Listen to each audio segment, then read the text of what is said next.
Hello दोस्तों, जय Hind. Study point BRP channel में आपका स्वागत है। आई होप आप सभी अच्छे होंगे। तो आज हम फिर एक बार लेकर पर्वत और पहाड़ से जितने भी प्रश्न बनने वाले हैं और एमसीक्यू और जो पीवाईक्यू है उसके जितने भी कम्पिटिटिव एग्ज़ाम हैं उनके जो पीवाईक्यू हैं उनको लेकर आए हैं। तो आप सभी इसको ज़रूर से देखें, ठीक। तो आइए प्रश्न को देखते हैं कैसे दिए हैं, तो आप इनको ज़रूर से ज़रूर याद कर लें, ठीक। तो आइए पहला प्रश्न है यहाँ पर लिखा है भारत का सबसे ऊंचा पर्वत कौन सा है। तो सबसे ऊंचा पर्वत जो है वो कंचनजंगा है, ठीक ना, कंचनजंगा है। अब देखिए यहाँ पर कुछ बच्चे कंफ्यूज भी हो सकते हैं क्योंकि केटू गार्डविन तो इससे बड़ा है, लेकिन केटू गार्डविन कहाँ है, वो पीओके में है। अब पीओके अभी पूरी तरह से अभी भारत में शामिल है नहीं, इसीलिए कंचनजंगा कहते हैं। इसकी लंबाई कितनी है, 8,598 मीटर है, ठीक ना, ठीक। अब यहाँ पर देखिए दूसरा प्रश्न दिया भी है, यहाँ पर लिखा है केटू गार्डविन जो कहाँ स्थित है, लिखा है ना, पाक अधिकृत कश्मीर यानी पीओके में, जो कहाँ काराकोरम पर्वत श्रेणी पर है, ठीक ना। आइए तीसरा नंबर है, यहाँ पर लिखा नंदा देवी चोटी किस राज्य में स्थित है। तो कहाँ पर स्थित है, उत्तराखंड में है, ठीक ना, कहाँ है, उत्तराखंड में। और क्या है, कमेट पर्वत कहाँ है, ये उत्तराखंड गढ़वाल हिमालय में है, ठीक ना, ठीक। भारत और ये चीन के दोनों, यानी ये जो पर्वत है ना कमेट, ये भारत और चीन दोनों में है, ठीक ना, ये चीज़ को ध्यान रखना आप लोग। यहाँ पर लिखा धौलागिरी किस देश में है, तो नेपाल में है, ठीक ना, धौलागिरी कहाँ है, नेपाल में है, ठीक। और क्या है, हिमालय का सबसे ऊंचा भाग कौन सा, वो ग्रेट हिमालय हिमाद्री है, ठीक ना। देखिए यहाँ पर उसको 3 भागों में, यहाँ पर जैसे जो ये हिमालय इसको 3 भागों में बांटा गया, यानी trans Himalaya, great Himalaya, lesser Himalaya, उसके नीचे है शिवालिक हिमालय, यानी 4 भागों में बांटा है। पहला क्या है, जिसे ट्रांस हिमालय कहते हैं, जो सबसे ऊपरी जो चीन की तरफ है, ठीक ना। और फिर बीच में जो नेपाल वगैरह में वो उसको ग्रेट हिमालय कहते हैं, ठीक ना। उसकी सबसे ऊंची जो चोटी है वो माउंट एवरेस्ट है, ठीक ना। अब इसके नीचे फिर लघु हिमालय, जैसे लेसर हिमालय, इंग्लिश में लेसर और हिंदी में लघु हिमालय कहते हैं। नीचे क्या है, शिवालिक हिमालय, ये सबसे नीचे की ओर है, ठीक ना। और शिवालिक हिमालय में ही जो कैलाश पर्वत वगैरह आते हैं, ठीक ना। तो आप लोग देखें। अब यहाँ पर लिखा अगला प्रश्न है, हिमालय पर्वत का निर्माण किस क्रांति काल में हुआ। तो ये टर्शियरी युग में हुआ, ठीक ना। तो अब यहाँ पर लिखा है 8वां प्रश्न जो है, लिखा है हिमालय को किस प्रकार का पर्वत कहते हैं। तो मुड़ा हुआ पर्वत, फोल्ड माउंटेन। इसे देखिए, ये मुड़ा हुआ पर्वत शायद भारत के पेपर में नहीं आए, ये ज़्यादा फेमस है। वलित पर्वत, कौन सा पर्वत, वलित पर्वत, ठीक ना। तो वलित पर्वत का है आप, ठीक। यहाँ पर लिखा है 9वां प्रश्न में है, अरावली पर्वत किस प्रकार का पर्वत है। तो किस प्रकार का पर्वत है, वो प्राचीन अवशिष्ट पर्वत है, ठीक ना, रेसिडुअल माउंटेन, ठीक ना। अब यहाँ पर एक चीज़ और आप ध्यान दीजिए कि अरावली पर्वत जो है सबसे पुराना पर्वत है, ठीक। ये गुजरात से लगा है और दिल्ली तक है, ठीक ना, दिल्ली तक। ये दिल्ली कहाँ तक है, मजनू के टीला तक, कहाँ है, मजनू के टीला तक है, ठीक ना। और इसकी जो सबसे ऊंची चोटी है, सबसे ऊंची चोटी कौन है, गुरु शिखर है, कौन सी है, गुरु शिखर है, ठीक ना। और इसकी लंबाई, इस गुरु शिखर की लंबाई की 1722 किलोमीटर, ठीक ना, 1722 किलोमीटर, ठीक। अगला आइए देखते हैं, अगला प्रश्न है, यहाँ पर लिखा है 10वां प्रश्न है, विंध्याचल पर्वत भारत के किस भाग में स्थित है। तो मध्य भारत, यानी ये कहें कि मध्य प्रदेश ही में है, तो मध्य भारत में है, यानी मध्य प्रदेश में कहें। तो देखिए जो विंध्याचल पर्वत है, ये जैसे ये ऐसे विंध्याचल पर्वत हुआ, उसके बगल में सतपुड़ा पर्वत हुआ, ये कौन से पर्वत हैं, ये जो है, ठीक, ये विंध्याचल पर्वत है, उसके फिर नीचे क्या है, सतपुड़ा पर्वत है, ठीक। तो कहाँ पे लिखा अगला प्रश्न है 11 नंबर का, सतपुड़ा पर्वत का सबसे ऊंचा शिखर कौन सा? धूपगढ़ है। ठीक है, कौन सा? धूपगढ़ है, जो मध्य प्रदेश में स्थित है और इसकी लंबाई 1350 मीटर है। ठीक ना। एक चीज़ और, ठीक, अब वहाँ पर अभी आप देखिए जो अभी हमने बताया कि जो अरावली का वो 1700 क्या है 22 किलोमीटर नहीं है, वो 1722 मीटर है। ठीक ना, ध्यान रखना, वो 1722 मीटर है, वो गलती हो गई। ठीक, तो अब यहाँ पर एक चीज़ है ना, सतपुड़ा पर्वत के सबसे ऊंचे शिखर कौन सा, ये होगा। एक चीज़ और आप समझ लीजिए, यहाँ पर सतपुड़ा पर्वत जो है एक कैसा पर्वत है, ये ब्लॉक पर्वत है। ठीक ना। अब ब्लॉक पर्वत क्या होता है?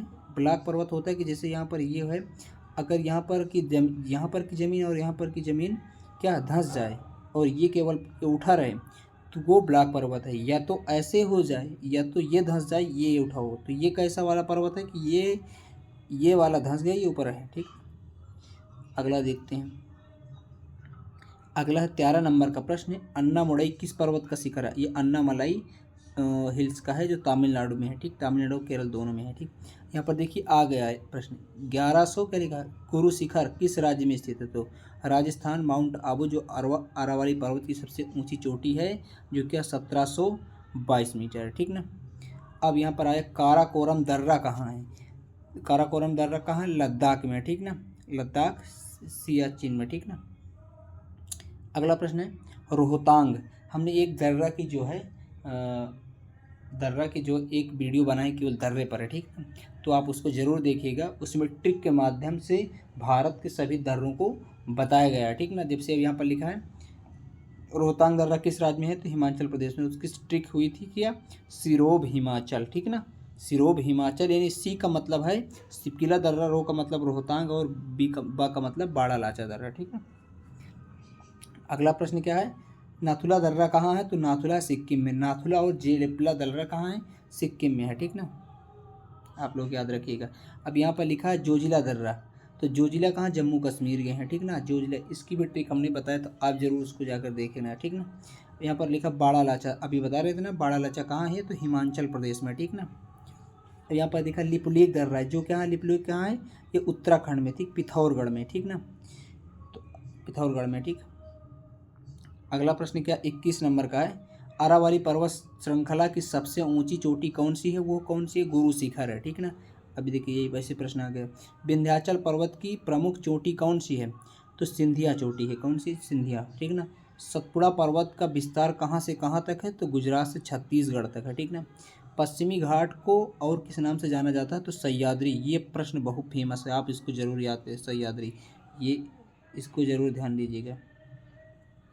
अब यहाँ लिखा पूर्वी घाट की सबसे ऊंची चोटी कौन सी है? जिंदघट्टा अरमकोंड, ये भी इंपॉर्टेंट, 1680 मीटर है। ठीक ना। अब यहाँ पर 26 नंबर का है, लिखा नीलगिरी की सबसे ऊंची चोटी कौन सी है? डोडा बट्टा, 2637 मीटर है। ठीक ना। तो लिखा है 27 नंबर का प्रश्न है, अन्नामलाई हिल्स कहाँ है? तो अन्नामलाई जो है ये सब अभी आया था ऊपर, कहाँ? केरल तमिलनाडु में। ठीक है। कार्डमम हिल्स कहाँ स्थित है? तो केरल में है। ठीक ना, आप इसको ध्यान रखिएगा। अब आगे देखते हैं केरल में महाबलेश्वर, क्या लिखा है? महाबलेश्वर किस पर्वत से जुड़ा है? तो सह्याद्री, वही सह्याद्री। ठीक ना, पश्चिमी घाट पर्वत से, ये पश्चिमी घाट पर्वत में है। ठीक है। यहाँ लिखा कोंद्रेमुख पर्वत किस राज्य में है? तो कर्नाटक में है। कहाँ पर? कर्नाटक में है। आगे देखते हैं। अगला प्रश्न जो है यहाँ पर लिखा पर्वत प्रदेशों को कितने वर्गों में बांटा गया? तो 4 में। ठीक है। हिमालय को 3 भागों में बांटा गया है, किसमें? हिमाद्री, हिमाचल और शिवालिक। ठीक ना। शिवालिक, यहाँ पर देखिए हिमाद्री, हिमाद्री। अब अगला प्रश्न जो है यहाँ लिखा शिवालिक को और किस नाम से जाना जाता है? बाहरी। अभी हम बता रहे थे कि ट्रांस ऊपरी वाला है, उसके बाद ग्रेट हिमालय है, उसके बाद लेसर यानी लघु हिमालय, फिर लास्ट में जो सबसे बाहर है वो कौन सा है? शिवालिक हिमालय। तो यहीं पर प्रश्न आया था कि शिवालिक और किस नाम से जाना था? बाहरी हिमालय के। ठीक, आउटर हिमालय। ठीक, लिखा हिमाचल पर्वत क्षेत्र को और क्या कहते हैं? तो हिमाचल पर्वत क्षेत्र को कहते हैं मध्य हिमालय। ठीक ना। हिमालय का सबसे चौड़ा भाग कौन सा है? तो मानी ग्रेट हिमालय। ठीक ना, हिमाद्री। यह हिमालय की सबसे छोटी पर्वत श्रृंखला कौन सी है? शिवालिक है। लिखा पर्वत क्योंकि सबसे नीचे है तो सबसे छोटी है, तो हिमालय पर्वत की सबसे छोटी पर्वत श्रृंखला कौन सी है? तो शिवालिक है। ठीक, अगला प्रश्न जो दिया है वो कौन सा है? कंचनजंगा है। देखिए कंचनजंगा ऐसे लिखा है तो आप समझ लेना कंचनजंगा। ठीक है, कंचनजंगा। ठीक ना, तो कहाँ पर है वो? भारत और नेपाल की सीमा पर स्थित है। ठीक, यहाँ पर लिखा नंदा देवी बायोस्फीयर रिजर्व किस राज्य में स्थित है? उत्तराखंड, क्योंकि नंदा देवी पर्वत जो है वो उत्तराखंड में, तो वहीं पर होगा। ठीक ना, गिरिराज पर्वत किस राज्य में स्थित है? तो बिहार में। ठीक ना, कहाँ स्थित है? बिहार में। अब लिखा सतपुड़ा की सबसे ऊंची चोटी कौन सी है? तो कौन सी है? पंचमढ़ी। सतपुड़ा कौन है? पंचमढ़ी, मध्य प्रदेश। ठीक, यहाँ पर लिखा सालहेर। सालहेर किस राज्य का पर्वत है? सालहेर किस राज्य का पर्वत है? तो महाराष्ट्र का। ठीक ना, हिमालय के किस भाग में डल झील स्थित है? तो हिमालय में किस, यहाँ पर कश्मीर में स्थित है। कहाँ? हिमालय के किस भाग में? तो कश्मीर घाटी में स्थित है। ठीक, अगला प्रश्न जो है 43 नंबर का है। हिमालय का कौन सा भाग क्या है? पूर्वी हिमालय कहलाता है। अब आप देखिए पूर्वी कौन सा है? तो अरुणाचल प्रदेश वाला जो है पूर्वी है, और जो जम्मू कश्मीर वाला है वो पश्चिमी है। बीच में क्या है? ये उत्तराखंड वगैरह है। ठीक, उत्तराखंड हो गया, ये सब है, सिक्किम वगैरह इधर। ठीक, तो अब कौन सा है? तो अरुणाचल प्रदेश, नागालैंड और मणिपुर। ठीक, लिखा पामीर नट, ये को क्या कहते हैं? तो इसे कहते दुनिया की छत।